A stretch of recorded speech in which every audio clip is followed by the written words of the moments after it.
Hey everyone, welcome to Meet Fo1. I don't Hey, trust myself anymore. hey, can you hear me? Yeah, I can hear you. Good. I can hear you. So welcome Thank you. live streaming. And so I'm grateful for you. Thanks so much for joining us on this. So the whole purpose of this is to just introduce people in the community. And we try and do that every week, but we kind of dropped the ball a little bit on that and haven't done it in a while. And so since you'd wrapped up a mission trip, I wanted to get you on here and introduce you to people in our community. So even though we don't have anyone else watching this just yet, everyone meet Robert Hunt. If you're watching the recording, you'll be able to meet him there as well. Robert, thanks for being a part of this. Thank you so much. It's my pleasure. So so tell us a little bit about you. You're a business coach and consultant. Tell us a little bit about you. Yeah, I'm a business owner here in the DFW area. I've been doing CEO peer groups since 2013. And so that means that every month I get together with a bunch of business owners and we talk about all of our challenges and the issues and the things we want to achieve, and we learn from each other. And I think it's kind of like what you created in this community. There's a lot of common elements to it. One of the benefits of being a part of a community is the opportunity for accountability. Certainly, we get encouragement. We can learn from each other. We can sharpen each other, and there's a lot of good that comes out of it. But when you meet with someone every month for years and years, you're creating the world of accountability. And that's something that leaders don't do well. Because if we're in charge, we can let ourselves off the hook. Like, I know I should do a monthly, whatever this is called. And then, yeah, but I'll do it next time. I'm a little busy. And that's okay because, you have the freedom to do what you want to do. But at some point, excellence rears its ugly head and says, hey, this is what it looks like to do excellence. And you need to step it up. So having other people who are there encouraging you, following up on you, a little bit of peer pressure goes a long way. Yes. So very interesting. So you've been with, it's called REF, right? The organization. You've been Correct. with them that whole time?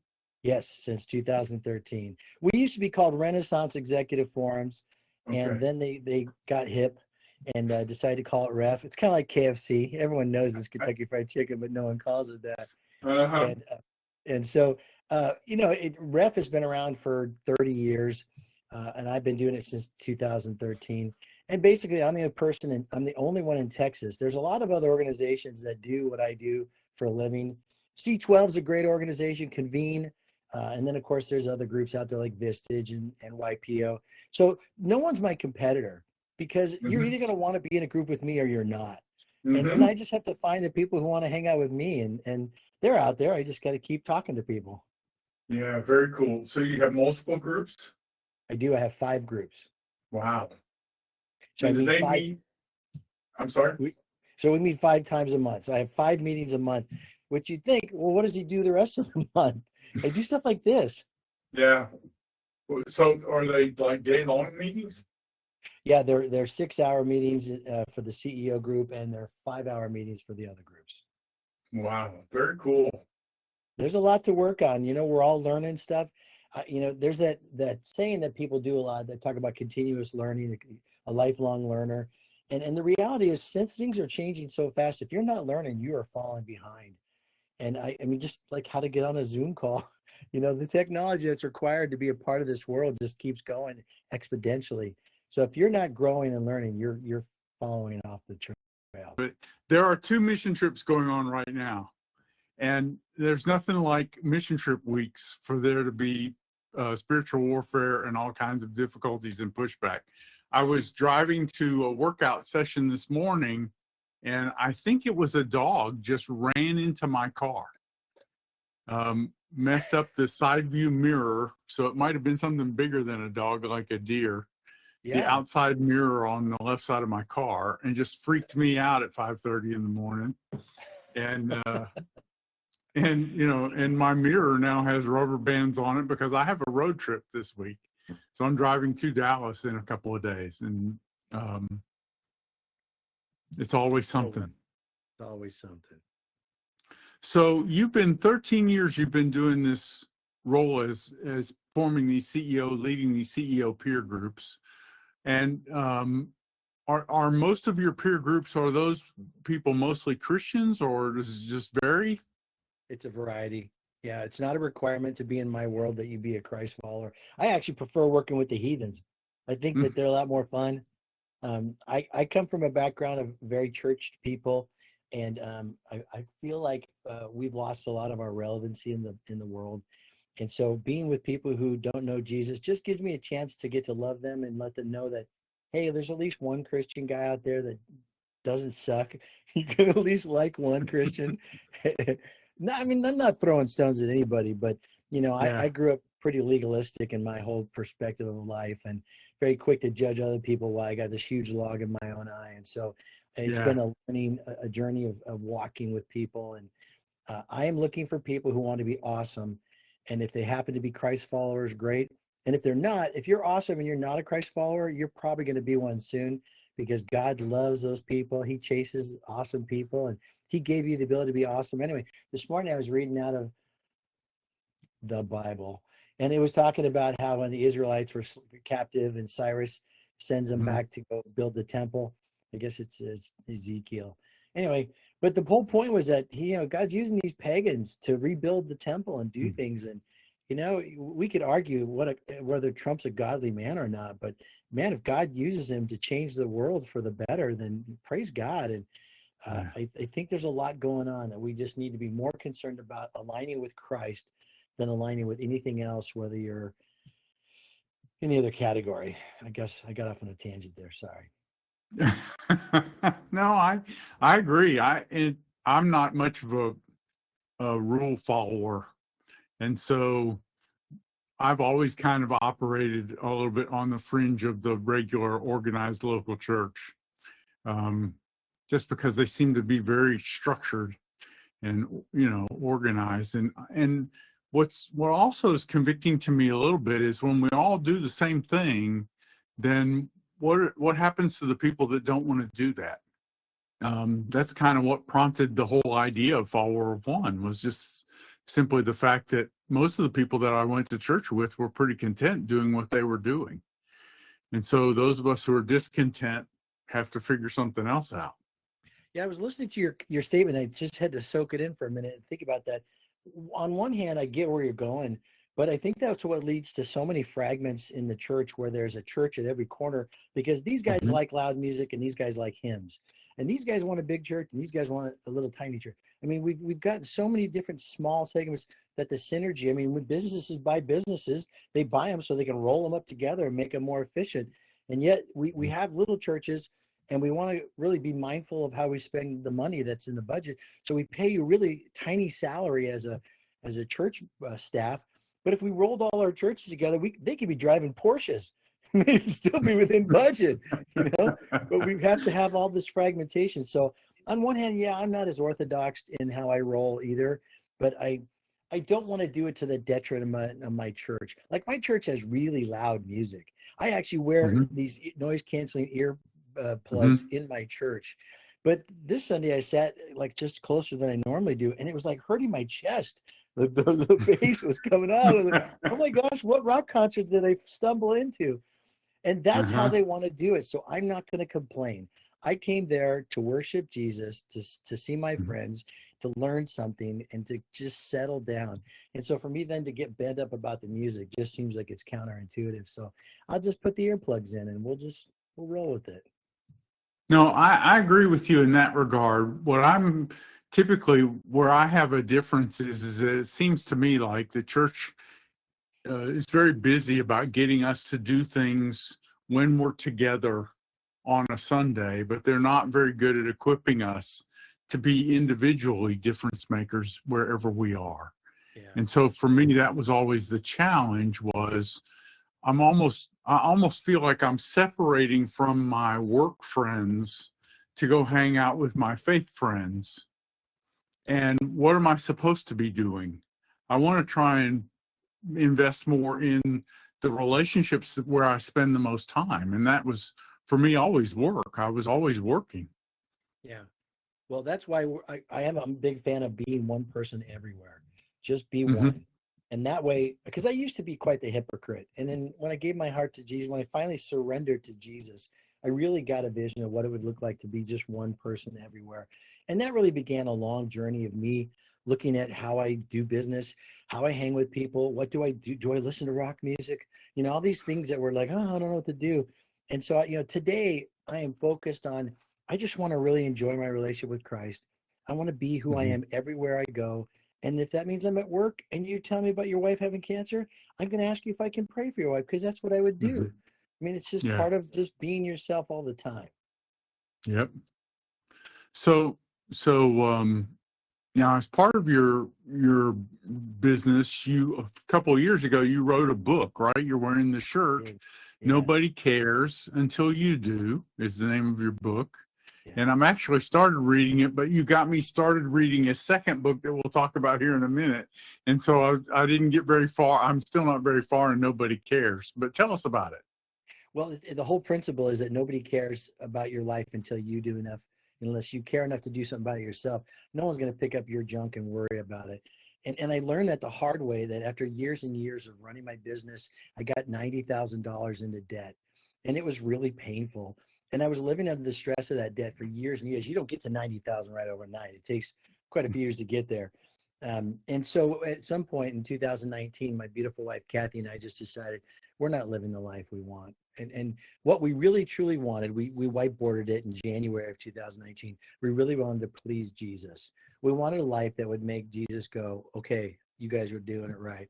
And we weren't because we were saddled with so much debt that we were blaming God, we were angry at the world, and we were stressed on each other, and it was just awful. Hmm. So we committed that year that we would do whatever it took to own it, to fix the problem. We were tired of waiting and blaming and making excuses for our lives and just maybe hoping next year would be better.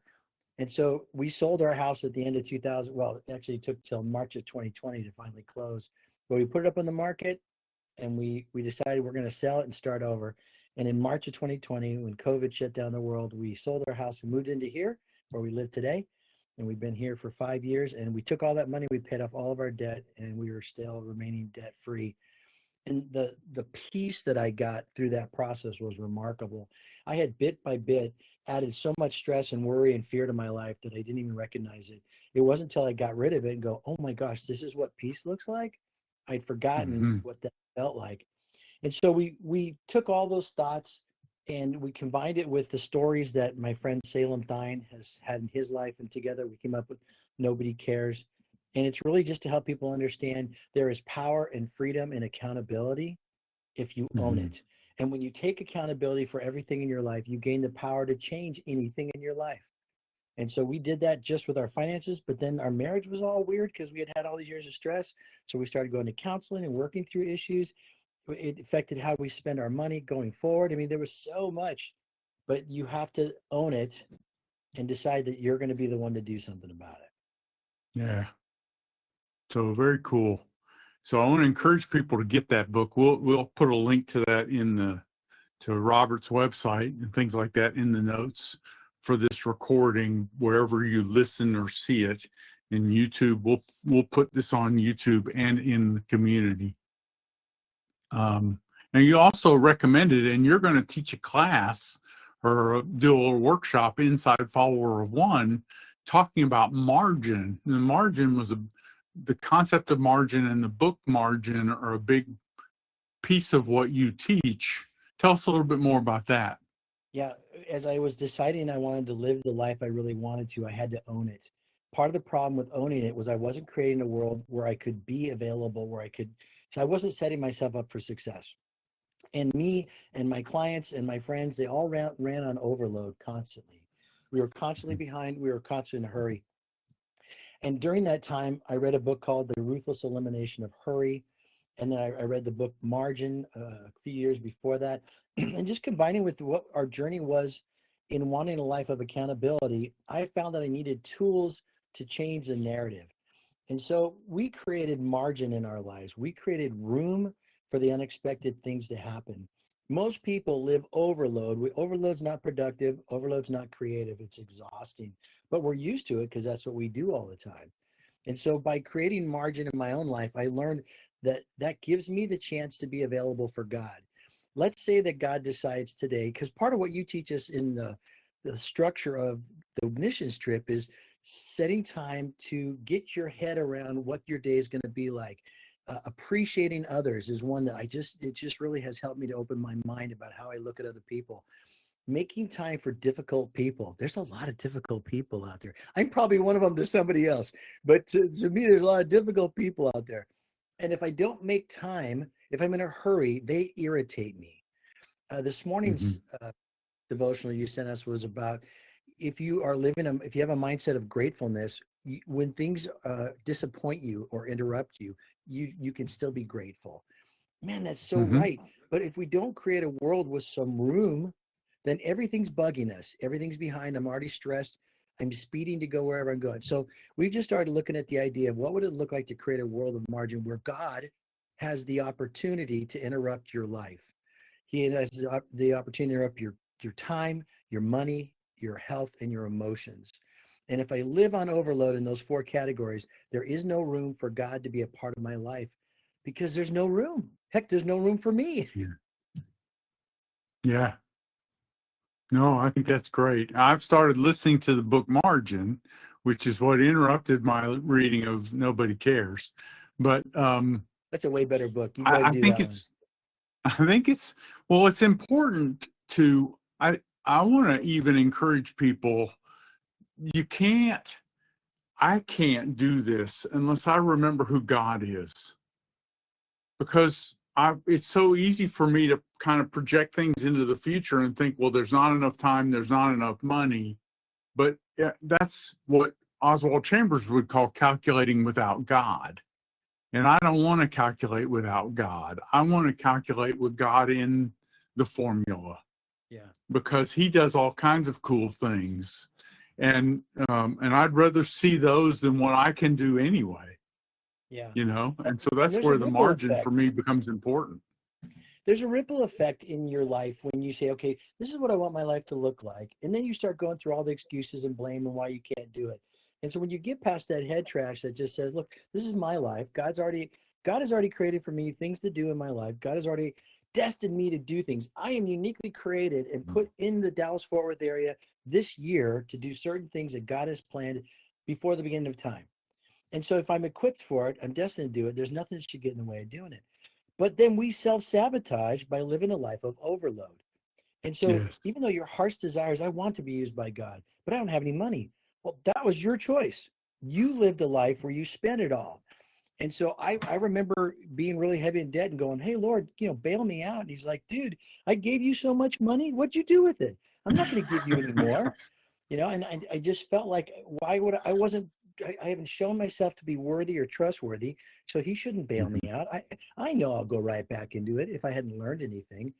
So I Yeah. think if we're going to create a place where God can use us and we can change the world, we've got to create margin to go with that. Yes.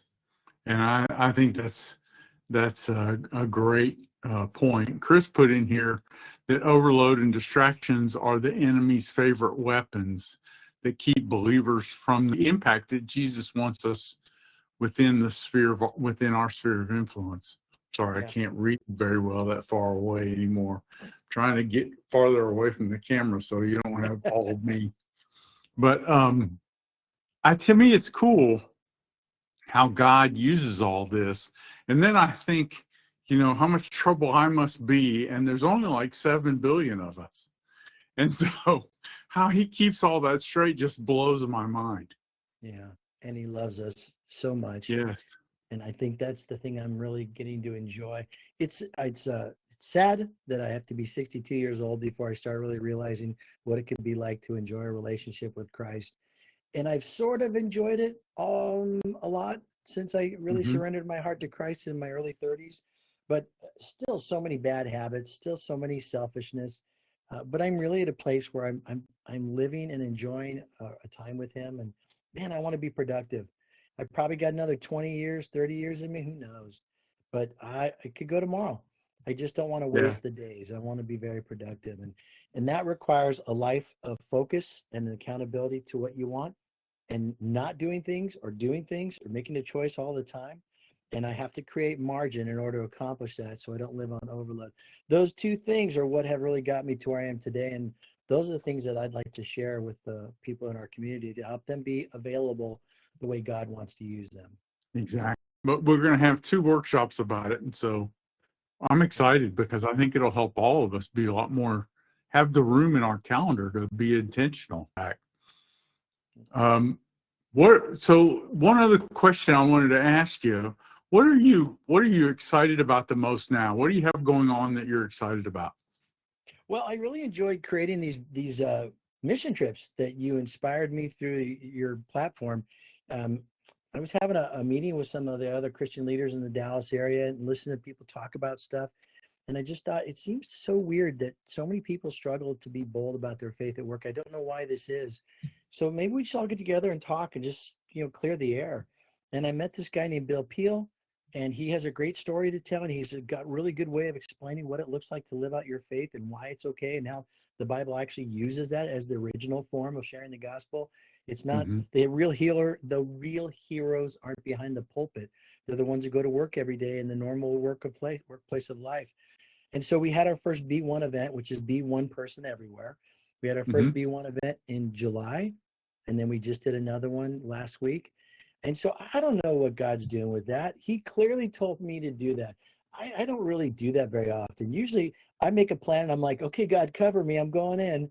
And then, hope he approves of what I chose to do. This was something he totally brought up to me, put on my heart. And I practiced this cadence of stop and wait and pray a lot for a month or two. And I Mm-hmm. wasn't going to do it because I just don't need to add anything to my life. And so, but he made it very clear this is what he wanted me to do. And so I cut out a bunch of stuff so I could still maintain margin and take on this task. I want to do the B1 event every other month and just encourage people that are in my world to walk with Jesus and to be bold in their faith. And it's not hard. It's just you got to own it. You got to own the life. And so that's kind of what I'm excited about, is see how many more people we can get to come to these events and get them excited about being missionaries in the workplace. Yeah, I'm excited about it too. So I'm grateful for you doing that. I mean, to me, one of my kind of success measures is one of these days there will be a bunch of mission trips going on that I didn't have anything to do with. And Well, that's cool. That's cool. Well, you work so hard to create such a great tool. I mean, this platform is amazing. And every time I get the devotional from you and every video and every little reminder, man, they're just really well done, but they speak to my heart. I think we see the world very similar in how we see things. Mhm. But man, it's a great tool. Every single Christian in the world should know about this and go through it and get schooled and equipped to be able to be a missionary at work. Man, if we just got everyone to get out of the pews and into the workplace with Jesus, this would be an awesome place to live. Yeah, I agree. To me, it's a lot of fun living that way too. And so I missed out on so much fun when I thought it was a bunch of things I had to do that I didn't want to do. When in fact, now I've figured out how to, you know, live my faith while I'm doing everything else. And it makes everything else better. Awesome. That's exactly right. That's exactly right. So, and that's, we're excited about that as well. So I'm grateful for you doing that. And Thank I'm you. excited to see what God's going to do. We have we have some churches that we partner with. We have individuals now. Robert is one that we partner with. We have a church here in my hometown that's doing a 1-week version of the mission trip this week. We have another church, my base church will be doing the 1-week version of the mission trip on the 25th. And we're doing a 2-week version of our own trip this month rather. And so there are like 5 trips going on this month. So Why are it's they really doing a kind of 1 week? cool. What's a 1 week trip look like? Doesn't that miss out the prep or the application week? Well, so what it is it's the prep week version of the trip with action items reminding you to go do the application stuff. Now, I do want to create a second 1-week trip that is the application steps, for people who do the 1-week version. to do two different kinds of trips. In fact, I'd love to kind of have a couple of different versions of the trip just so that it wasn't the same thing every time. Yeah. Yeah. Because, Well, we've all got different ways of doing this, but part of what I'm banging up against, and you were helping me some with this, is I want to start inspiring the creation of these other things. I don't know that we need me to do them all. So well, I'm again, excited to see what happens. part of the problem is that people have no time for this stuff. And they've Mhm. got no time for God, by the way. I don't have time to get up and read this in the morning. I just got to get to work. Even if you say, well, it just takes 10 minutes. I just can't get up early. I'm not a morning person. All these excuses we use that hold us back as victims. Again, that's why accountability and margin go together so well. Mhm. Because when you're telling me, well, I'm not a morning person, that's an excuse. Well, I got a really busy schedule. Then fix it. I mean, everything you're going to throw at me that tells me you can't do something, that's your self-induced life that you've created. Now, Yes. listen, I work with business owners who've got hundreds of employees, in some cases thousands. They seem to be able to go golfing. How does that guy squeeze in a round of golf when he's got a publicly traded company? He's got all these things. How does this guy justify? Well, because he prioritizes it and because he wants to do it. If you Hmm. want to do it, you'll do it. And so, what I want to do in the 2 sessions that we're going to plan to do the next couple of weeks, I want to teach you what accountability looks like, and I want to teach you what margin looks like, so that you'll start by owning it and stop making excuses and blaming and saying you Hmm. can't do it or waiting and hoping somehow you'll be a different person in the future. And once you have that vision of what you want to do, then I want to teach you the margin principles where you can change your life and create room for God in your life to change and to interact in your life daily. Those two go really well together. And by the end of those two, you'll be fully equipped to be able to be whatever you want to be with God. Yeah. Yeah, I'm excited. It'll be great. And so I'm grateful for you doing that. To me, we have lots of cool things where we have these opportunities to step into these opportunities that God gives us. He's giving us these opportunities. So let's take advantage of them instead of complaining about what we don't have. Let's do what we can. And then the rest of this becomes Jesus's problem. Well, Um, I'll tell you that we cause most of our problems. So if we would just mhm. own it and make the decisions of what we want our lives to look like, you have all the tools and time and money you need to be able to be used by God if that's what you want. If you don't want it, then that's a different story. I think that's probably a lot of people who just don't want it. Okay, and I'm just sitting here looking at the note on there. It's October the 1st and November the 6th are the two workshops that we have planned. Yeah. So look for it in the events. So anyway, I'm excited about what we're doing. And so we'll get the event set up inside the community, and then you can RSVP to it there. There you go. Um, You'll have to do some and vending. I'm excited. Thank you very much, Robert, for being a part of this. Thanks for joining the community. Um, any last words you'd like to share with the people who are listening to this? Yeah, we used this word in our meetings this year with our CEOs. Don't be lazy. Lazy is a very offensive word. People don't want to be thought Hmm. of as lazy. But anytime you know you should do something and you don't do it, you're being lazy. And pick your topic, what you eat, whether you work out, do you floss, whatever your thing is. If you're not doing what you know you want to do or should do, you're being lazy. Look, you've been redeemed. You've been given eternal life. You get to live in America. Most people watching this are probably in a pretty well off situation. If you can afford to watch something on a computer, you're doing better than most of the world. So Yes. don't be lazy. We're going to be accountable to one person only, and that's God. And He is going to hold you accountable at some point for the life He's given you and what you did with it. Don't be lazy. Go get on Yeah. your game and give a good return for what God's already given you. That's a great way of putting it. I'm excited because all of us stepping into the calling God has for us gives me courage. It encourages me. It energizes me to boldly believe that God's going to do his part. And so all I have to do is figure out the pieces of that are mine to do and step into those. Yeah. Yeah. And it's usually pretty clear. Yes. Well, if anytime you listen to this, get a copy of Robert's book, Nobody Cares Until You Do, or join us in one of the margin workshops. And I'm excited, the margin and accountability workshops. Robert, thanks so much for joining the community and for launching these trips and doing this stuff. I'm grateful. Thank you. I hope we get a lot of people who will join us on that day, because these sessions are way better if we're talking with other people. Exactly. No, not Exactly. like it's not fun talking with you, but I mean, if we have interaction in the call, it'll be a lot better. Yeah. Well, thanks so much. I appreciate it. And Right, for brother. everyone in the community, thank you. Hope you get to listen to this recording, and we will look for you in one of these workshops. See ya.